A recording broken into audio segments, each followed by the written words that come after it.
오늘 이 자리에는 우리 세례받은 성도님을 축하하기 위해서 함께 자리하신 분들도 있죠. 그래서 대부분 이제 하나님을 섬기는 분들이신데 그렇지 않은 분들도 있어서 오늘은 말씀을 좀 쉽게 전하려고 합니다. 어떤 말씀을 전해야 모든 사람이 알아듣기 쉽고 또 은혜가 될까? 이렇게 한 주간 고민하고 기도하는 중에 하나님께서 지혜를 주셨습니다. 하나님은 잘 몰라도 누구나 다 아는 사건이 성경에 기록되어 있는데 오늘 우리가 함께 읽은 모세의 기적이죠. 모세의 기적은 홍해가 둘로 갈라졌던 기적을 말하죠. 그래서 우리나라에서도 조수간만의 차로 바다가 이렇게 갈라지면 모세의 기적이 일어났다 이렇게 말하곤 합니다. 자, 이게 홍해가 갈라지는 모습인데 기사를 이제 이런 것들이 기사가 쭉 나와요. 인터넷에서도 보면 세계가 놀라. 이게 지금 진도래요. 우리나라 진도 바다인데. 그래서 하나님을 잘 모르는 사람들도 모세의 기적은 잘 알죠.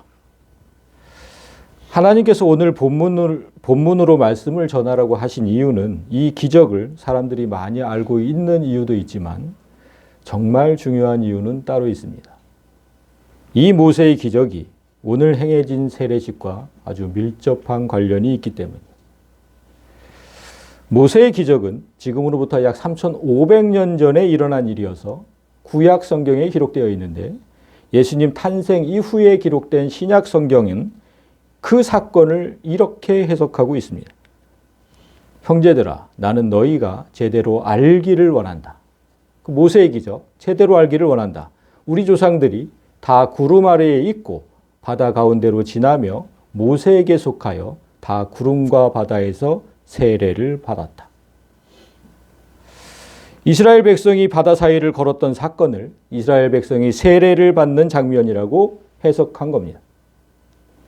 따라서 우리는 성경에서 모세의 기적을 읽을 때마다 아주 옛날에 일어난 그런 기적의 사건으로만 볼 것이 아니라 하나님께서 베푸시는 세례를 의미한다는 사실을 알고 보면 더더욱 은혜가 됩니다. 이제 오늘 본문 첫 절부터 봅니다. 자, 모세가 바다 위로 손을 내밀매 여호와께서 큰 동풍이 밤새도록 바닷물을 물러가게 하시니 물이 갈라져 바다가 마른 땅이 된지라. 오늘 본문을 이렇게 첫 절을 잘 보시면 홍해가 갈라지는 장면부터 시작하죠. 그런데 홍해라는 큰 바다가 갈라질 때 큰 바람이 밤새도록 불었다고 합니다. 그렇죠? 이 장면은 세례의 시작을 알리는 거예요. 큰 바람이 불면서 세례가 시작이 돼요.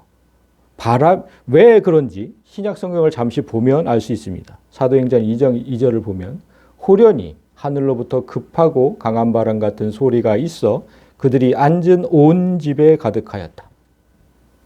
이 구절 여러분이 다 아셔요. 예수님 제자들에게 성령이 임하실 때 장면이죠.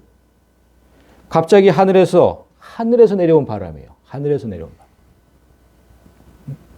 큰 바람이 있었는데 성경은 그 바람을 성령의 바람이라고 얘기를 합니다. 성령이 오셨다. 성령. 예수님 제자들은 이때 성령을 받았고 죄 씻음을 받은 거예요. 즉 성령 세례를 받았다는 뜻이에요. 여러분 들어보셨죠? 성령 세례. 여러분이 먼저 알아야 할 건 그래서 세례라는 건 죄를 씻는 의식이라는 거예요. 저 선생님 받으신 세례, 죄를 씻는 예식이에요. 그런데 성경이 말하는 그 세례에는 두 가지가 있어요.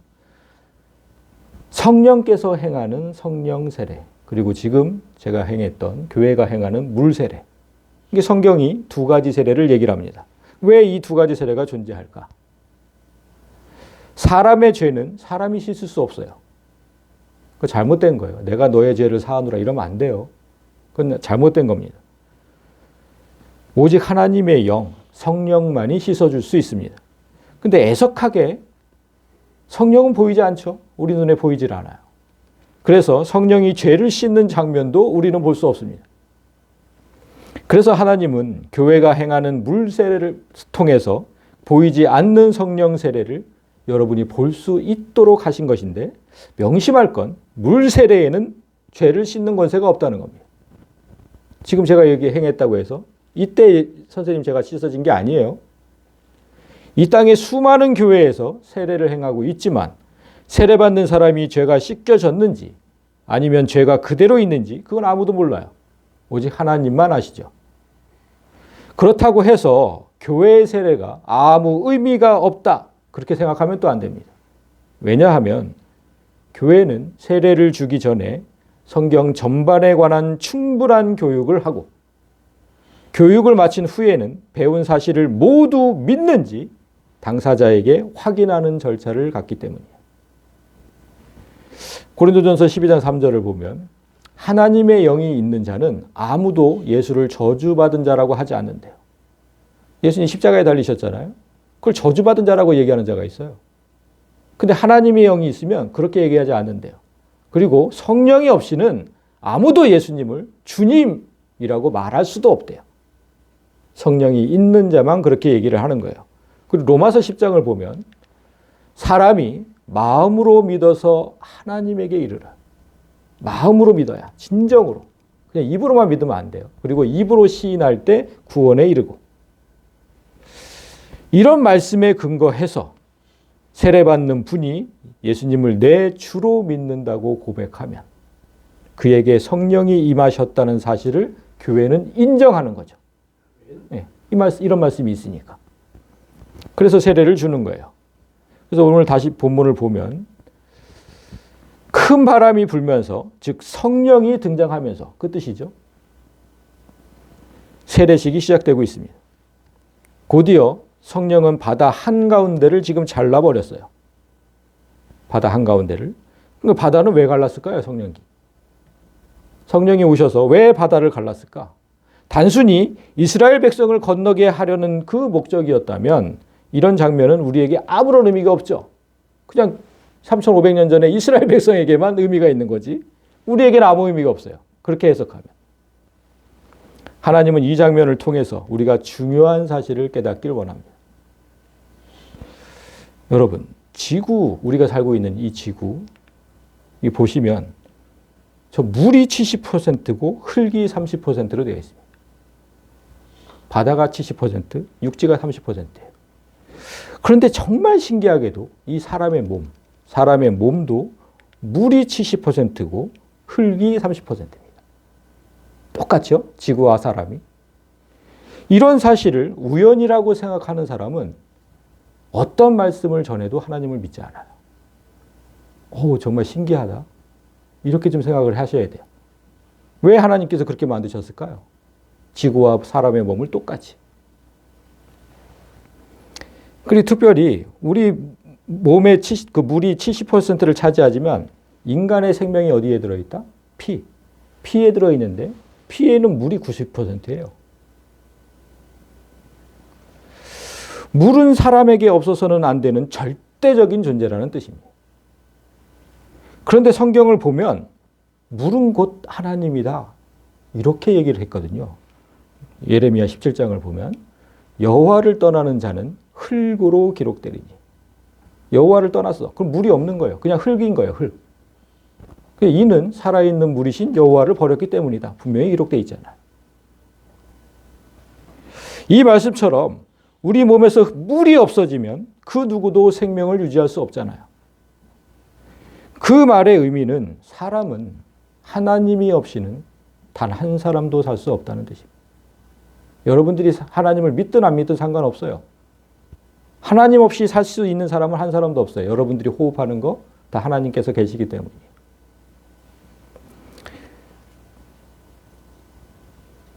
우리가 지금 이렇게 살아있는 거, 그거 살아있는 거 아니고요. 우리의 진짜 삶은 예수님 다시 오시는 날, 그날 시작됩니다. 여러분, 그게 진짜 삶이 시작되는 거예요. 그날이 오기 전에 반드시 내 안에 하나님이 계셔야 돼요. 하나님이 내 안에 없고, 만약에 하나님이 내 안에 없고 밖에만 계신다면 어떤 일이 일어날까요? 그런 사람이 어떻게 될 것 같습니까? 그 설명을 할 때 가장 좋은 사건이 여러분도 잘 아시는 노아의 홍수 사건이에요. 노아의 홍수 때 노아 가족을 제외한 모든 사람에게 하나님이 없었어요. 노아 가족에게만 하나님이 있었어요. 하나님이 없는 삶은 죄로 가득하고 하나님은 그런 세상을 심판하셨죠. 온 세상이 물에 잠기게 하셨어요. 창세기 7장에 보면 물이 땅에 더욱 넘침에 천하의 높은 산이 다 잠겼었다. 여러분, 지구에서 가장 높은 산 에베레스트 산이 8,848m인데 그 산이 다 잠겼대요. 그렇다면 여러분, 제가 이 사진을 어렵게 구했는데 그냥 지구가 물에 빠진 거예요.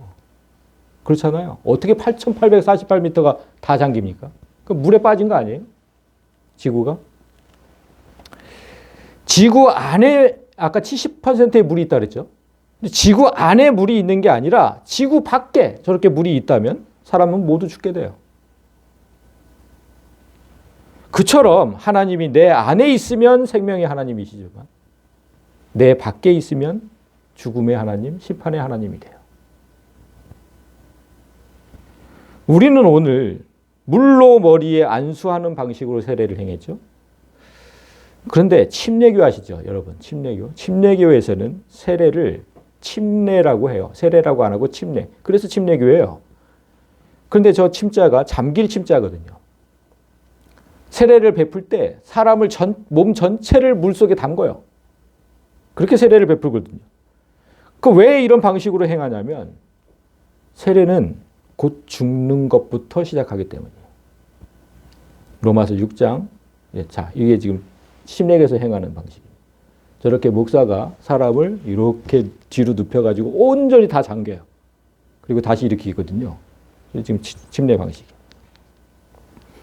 왜 저렇게 행하냐? 세례는 곧 죽는 것부터 시작하기 때문인데 로마서 6장을 보면 그리스도 예수와 연합하는 세례를 받은 우리는 그의 죽으심과 합하여 세례를 받은 줄을 알지 못하느냐. 죽는 것부터 시작하는 거다, 세례는. 그 뜻이에요. 세례는 내 죄를 없애고 예수님과 하나 되는 의식이라고 했잖아요. 그런데 예수와 하나가 되려면 먼저 예수께서 십자가에 죽었던 것처럼 그렇게 나도 똑같이 죽어야 된다는 거예요. 그게 예수와 하나가 되는 거죠. 이전에 죄를 짓던 나, 그런 나를 십자가에 완전히 못 박아서 죽이는 것부터 시작하는 거예요. 그래서 침례교가 사람을 저렇게 완전히 물속에 잠기게 하고 예전 사람은 물속에 잠기고 죽이는 거죠. 그리고 다시 물에서 건진 사람은 완전히 새 사람이 되었다는 뜻이에요. 저렇게 하면 좋은데 너무 번거롭죠. 그래서 못하는 거죠. 그래서 다음 절, 그 구절의 다음 절, 그럼 죽는 것부터 시작하잖아요. 그리고 다음 절에 뭐라고 되어 있냐면 우리가 그의 죽음과 합하여 세례를 받고 그와 함께 장사되었어요. 이는 그리스도를 죽은 자 가운데서 살리신 같이 우리도 새 생명을 얻게 하려 함이라. 사람이 새 생명을 얻으려면 먼저 죽어야 되잖아요. 죽지 않고 어떻게 다시 태어나고 어떻게 새 생명을 다시 얻습니까? 성령의 세례를 받고 새 생명을 얻은 사람은 이제 영원히 죽지 않아요. 우리 서 선생님 그 대열에 동참하신 거예요. 영원히 죽지 않는 대열에. 성경은 육체적 죽음을 죽음이라고 말하지 않습니다. 뭐라 그래요? 육체적으로 죽은 사람을 잠시 잔다고 표현해요. 성경을 읽다 보면 잔다 이렇게 표현을 해요.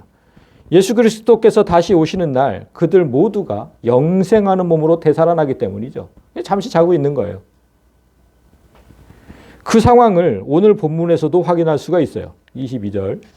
이스라엘 자손이 바다 가운데를 육지처럼 걸어가고 물은 그들의 좌우에 벽이 되니 이스라엘이 갈라진 물속을 걸었다. 이 의미는 하나님께서 그들 앞에 놓인 죽음을 갈라버렸다는 뜻이요. 그죠? 앞에 다 설명을 했으니까 이제 이해되시죠? 그러니까 죽음을 가르고 저렇게 죽음을 가르고 걸어가는 거예요. 세례를 받은 우리 모두는 죽음이 하고 상관이 없어요. 다 죽음을 가르고 저렇게 가는 거예요. 이게 바로 하나님을 섬기는 사람들이 받는 세례입니다.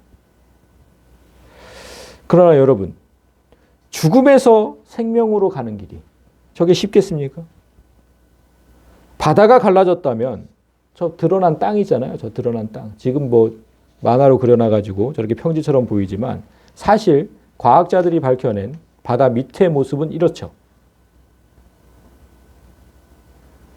육지와 똑같아요. 산도 있고 산맥도 있고 깊은 골짜기도 있대요. 똑같아요. 육지랑. 그래서 오늘날 저 홍해 너비를 재어보니까 가장 짧은 곳이 8km 정도 된다고 합니다. 가장 짧은 곳이. 그러니까 한 사람이 평지를 걷는 속도가 시속 4km 정도인데 8km면 좋게 2시간은 걸렸다는 거죠. 그 이스라엘 백성이 홍해를 건널 때는 오늘 본문에서도 보듯이 이른 새벽이었어요. 아직 밝지도 않았어요, 채. 이른 새벽. 아직 밝지도 않은 그 어두운 바닷길을 걸어가면 갈수록 점점 더 깊고 험해졌겠죠. 근데 그 이스라엘 백성 중에는 노인들도 있고 어린아이도 있고 갓난아이도 있고 짐수레, 가축들 다 함께 가야 돼요. 다. 저런 길을. 이 길이 쉬웠겠습니까? 200만 명쯤 된다고 했어요. 이스라엘 백성들이. 200만 명. 그 사람들이 모두 길을 건너려면 서로가 돕지 않으면 불가능해요. 도와야 돼요. 서로. 약한 자를 돕고 무거운 짐을 좀 들어주고 힘센 사람들이. 그렇게 건너가야 해요. 오늘날 교회에 세례받은 사람들로 가득하죠. 교회마다 세례받은 사람들로 가득해요. 그런데 이런 모습으로 가고 있는지 궁금한 거죠. 서로를 도우면서 가고 있는지.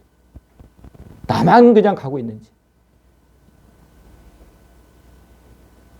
그래서 이 구절을 보시면 하나님은 우리의 좌우에 벽처럼 서 계신다 그랬어요.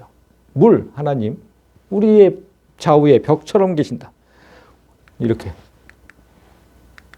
자, 저렇게 벽처럼 있는 거죠. 우리가 가는 길을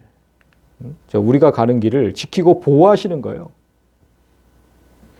하나님은 이렇게 계시는데, 지금 벽처럼 저렇게 계시는데, 하나님 안에 있는 사람들이 서로 돕지 않으면, 그럼 어떻게 될까요?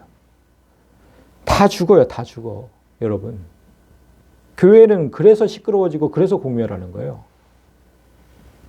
왜냐하면, 여기서 하나님은 저렇게 지키고 계시는데, 저기서 막 서로 돕지 않고 가는 길이 늦어져. 그러면 어떤 현상이 일어나는 줄 아세요? 뒤에서 쫓아오는 세력이 있어요.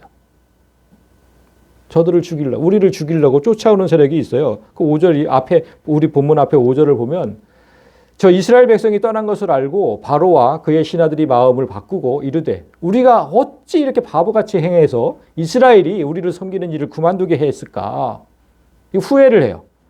여러분이 악한 세상을 떠나서 생명의 길로 가려고 할 때, 하나님을 섬기려고 할 때 이 세상의 주인 마귀는 여러분을 곱게 보내지 않습니다. 제가 누누이 얘기하는 거예요.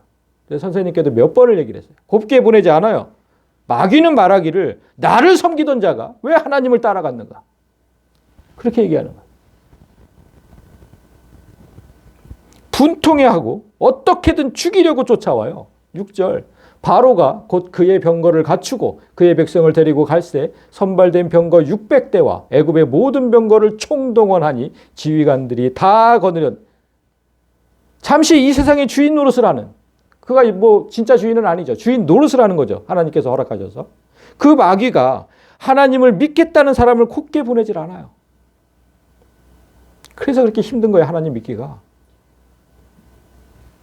그들은 끝까지 여러분을 쫓을 것이고 여러분은 사면초가에 놓일 때도 있을 겁니다. 그게 3절이에요. 바로가 이스라엘 자손에 대하여 말하기를 그들이 그 땅에서 멀리 떠나, 내 땅에서 멀리 떠나서 광야에 갇힘받을 것이다. 이제 뒤에는 바로의 군사가 쫓아오고 앞에는 죽음의 바다가 놓여 있잖아요.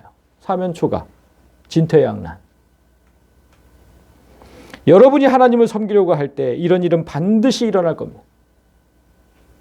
그런데 여러분 너무 걱정하지 않으셔도 돼요. 우리는 준비는 하고 있어야 되지만 너무 걱정하지 않아도 돼요. 14절을 보면 여호와께서 너희를 위하여 싸우시리니 너희는 그냥 가만히 있을지어다. 이 말씀만 믿으면 돼요. 이 말씀만 믿으면. 우리는 하나님을 믿고 가던 길을 그냥 계속 가면 돼요. 신앙의 길을. 문제가 생겼다고 해서 신앙의 길을 포기하지 마세요. 제발 좀 포기하지 마세요. 하나님이 이들을 어떻게 처리를 하시는지 이제 보겠습니다. 23절에 애굽 사람들과 바로의 말들, 병거들과 그 마병들이 그들의 뒤를 추격하여 바다 가운데로 들어오는지라. 하나님을 따르지 못하도록, 하나님을 섬기지 못하도록 막는 그 사탄의 군사들이 하나님께서 열어두신 생명의 길로 들어와요. 일로 들어와요, 교회 안으로. 여러분. 그래서 근데 그 생명길은 택하신 백성에게나 생명의 길이지 사탄의 군사들에게는 죽음의 길이에요. 여기 들어오면 다 죽어요. 자, 보세요. 여호와께서 애국 군대를 보시고 불과 구름 기둥으로 그들을 어지럽게 하시며 그들의 병거 바퀴를 벗겨서 달리기 어렵게 하시니 사탄의 군사가 총동원되었다 그랬어요, 아까. 근데 하나님도 모든 방법을 지금 총동원하시잖아요. 뭐 불과 구름 기둥으로 막 어지럽게 하시고 바퀴를 막 빼내시고 막 그냥 얼마나 우리를 위해서 열심히 일하십니까? 그런 모습을 본 사탄의 군사가 뭐라고 하는지 아세요? 애굽 사람들이 이르되 이스라엘 앞에서 우리가 도망하자. 여호와가 그들을 위하여 싸워 애굽 사람들을 치는도다. 여러분, 우리는 반드시 사탄으로부터 이 말을 들어야 합니다. 저 사람은 하나님이 보호하시고 하나님이 저 사람을 위해서 싸우고 계신다. 우리가 저 사람 상대가 안 된다. 이 소리를 반드시 들으셔야 돼요, 여러분. 하나님만 믿고 절대로 신앙을 포기하지 않기를 바랍니다. 그리고 다시 26절을 보시면 여호와께서 모세에게 이르시되 네 손을 바다 위로 내밀어 물이 애굽 사람들과 그들의 병거들과 마병들을 위해 다시 흐르게 하라 하시니 이스라엘 백성이 바닷길을 다 건너간 것을 확인하신 하나님께서 지금 모세에게 명령하시죠. 둘로 나뉘었던 물을 다시 합쳐서 사탄의 군사들을 수장해라. 이런 장면에서도 우리가 눈여겨보아야 할 게 뭐냐면 그냥 하나님께서 직접 하시면 되잖아요. 이렇게 물 돼 있는 걸 그냥 합하시면 되잖아요. 그런데 왜 모세에게 지금 명령하고 계실까? 늘 하나님께서 우리를 위해서 하시는 게 그거예요. 하나님은 보이지 않기 때문에. 우리가 확인할 방법이 없어요. 이걸 하나님이 하시는 일인지 그냥 그렇게 된 건지 자연적으로. 확인할 방법이 없어요. 그래서 보이는 모세를 통해서 백성들이 하나님을 보게 하고 하나님께서 하시는 일을 보게 하는 겁니다. 하나님은 여러분이 하나님을 보고 믿도록 가진 노력을 다하신다는 거예요. 그래서 물이 다시 흘러서 병거들과 기병들을 덮되 그들의 뒤를 따라 바다에 들어간 바로의 군대를 다 덮으니 하나도 남지 아니하였더라. 이스라엘 곁에서 벽처럼 지키던 그 하나님이 사탄의 군대에는 무서운 심판을 행하셨어요. 그토록 우리를 괴롭히던 세력은 하나도 남지 않고 다 소멸됐다. 다음 절은 그 사실을 다시 한번 강조합니다. 그러나 이스라엘 자손은 바다 가운데를 육지처럼 행하였고 물이 좌우에 벽이 되어서 보호했다. 살면서 괴로운 일이 닥치거든 이 말씀을 기억하십시오. 이 말씀. 우리 앞에 놓인 문제는 둘로 갈라질 것이고 하나님은 내 좌우에 벽처럼 서서 나를 보호하실 것이다. 그리고 30절 그날에 여호와께서 이같이 이스라엘을 애굽 사람의 손에서 구원하심에 이스라엘이 바닷가에서 애굽 사람들이 죽은 것을 보았더라. 그날에 제가 빨간 걸로 해왔죠. 무슨 날입니까? 세례받은 날입니다. 세례받은 날에 우리가 무엇을 보아야 한다고 하십니까? 내가 하나님의 은혜로 죽음에서 구원을 받았다는 사실과 나를 쫓던 악한 세력들은 모두 사라졌음을 보아야 한다는 뜻이에요. 성도 여러분, 이처럼 세례에는 이렇게나 중요한 의미가 들어있어요. 세례에는. 예수와 함께 죽고 예수와 함께 살아서 악한 세력은 나를 털끝 하나도 건들지 못한다는 그런 놀라운 의미가 들어있어요. 세례에. 그런데 오늘날의 교회가 세례를 너무나 가볍게 여겨요. 세례를 앞둔 사람들을 모아놓고 몇 시간 짧은 교육을 하고는 그리고 세례를 줘요. 그게 어떻게 예수와 함께 죽고 함께 사는 그 내용이 들어갔겠습니까? 그 사람들에게.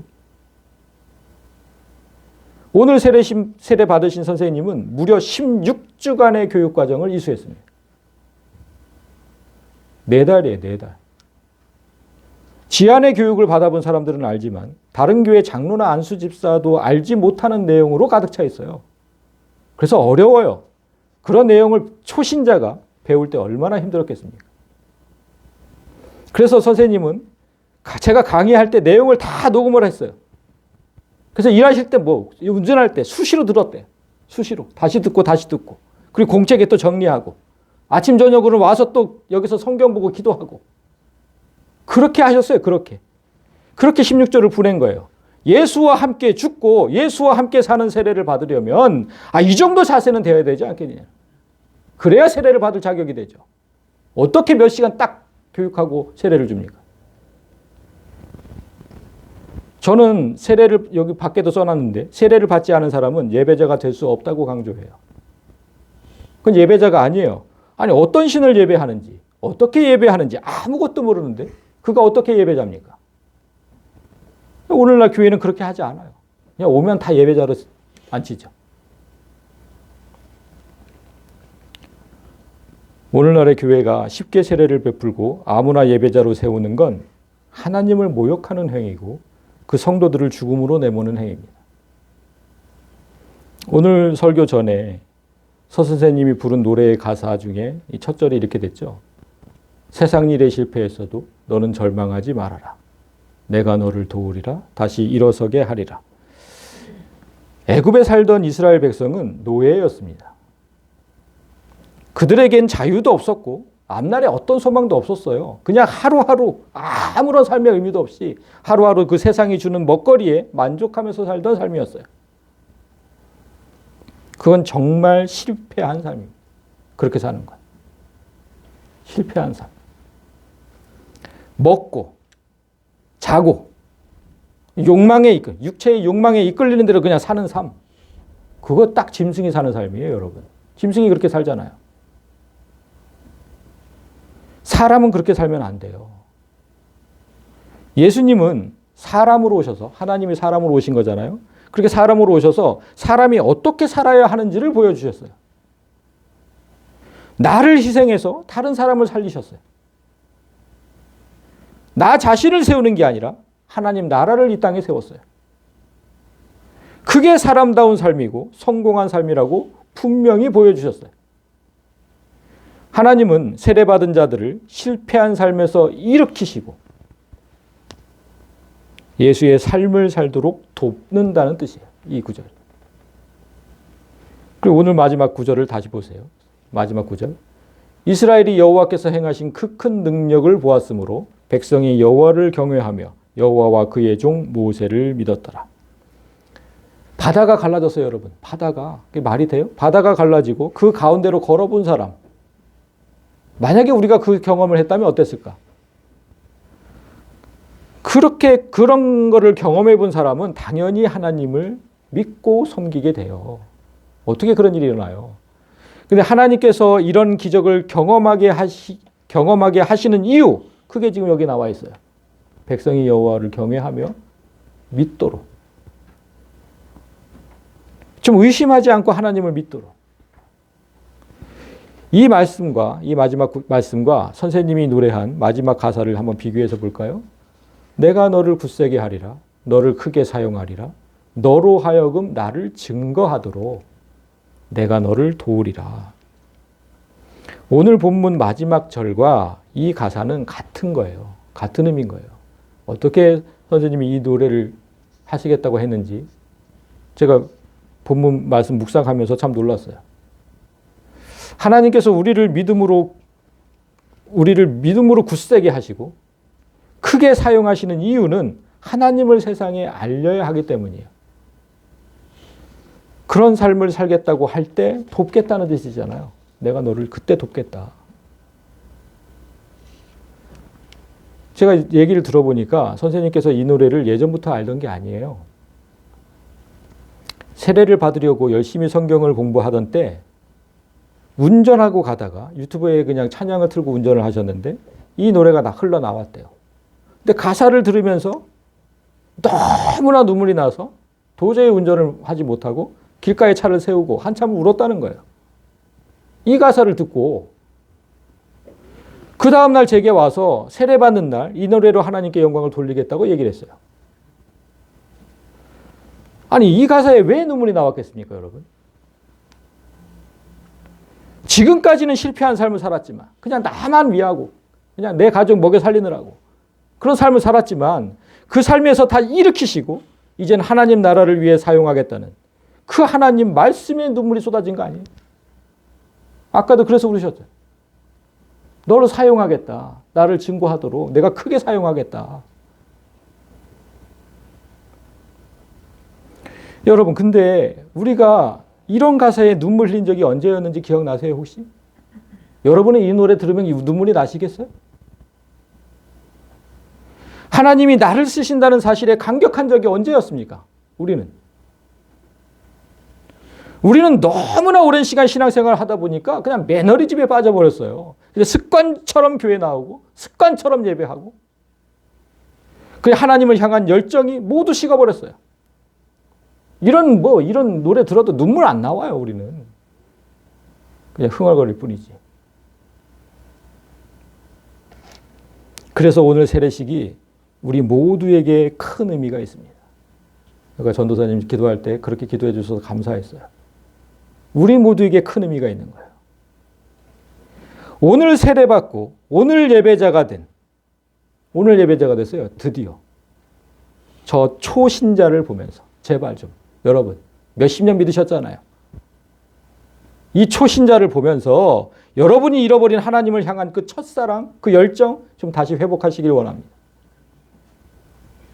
나도 옛날에 저랬었지. 좀 생각해 보세요. 내가 세례받던 때. 그땐 나도 참 열심히였는데. 이스라엘 백성 모두가 세례받은 후의 모습을 성경이 어떻게 기록했는지 보면서 이제 말씀을 마치겠습니다. 자, 세례를 받고 나서 이렇게 고린도전서 10장에 보면 이런 구절이 있어요. 우리 조상들이 다 바다에서 다 같은 세례를 받고 하나의 세례, 성령 세례, 그 다음에 다 같은 영적 음식을 먹으며 다 같은 영적 음료를 마셨으니 여기서 중요한 건 같은 세례, 같은 영적 음식, 같은 영적 음료.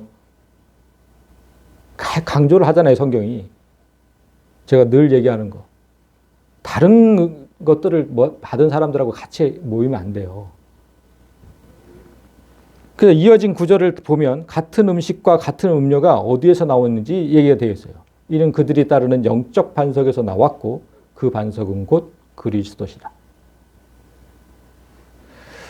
이제 서 선생님이 세례를 받음으로 우리 교인은 모두 세례교인이 되었어요. 세례를 받았다면 우리는 죽음을 가르고 걷는 중이에요. 우리는 지금 죽음을 가르고 걷는 중이에요, 여러분. 죽음은 이제 우리와 아무런 상관도 없다는 뜻이에요. 지금부터 우리는 그리스도에게서 나오는 생명의 양식을 함께 먹고 세상에 예수의 생명을 전하는 진정한 교회가 되었다는 뜻입니다. 따라서 여기 계신 모든 분께 권면합니다. 예수와 함께 죽고 예수와 함께 사는 세례자의 삶을 살아가십시오. 그 길만이 여러분의 삶이 평안해지는 길이고 그 길만이 여러분의 가족을 살리고 기쁨을 누리는 길입니다. 여러분 모두가 예수 안에서 생명길을 걸어가는 그런 세례자로 살기를 주님의 이름으로 간절히 소망합니다.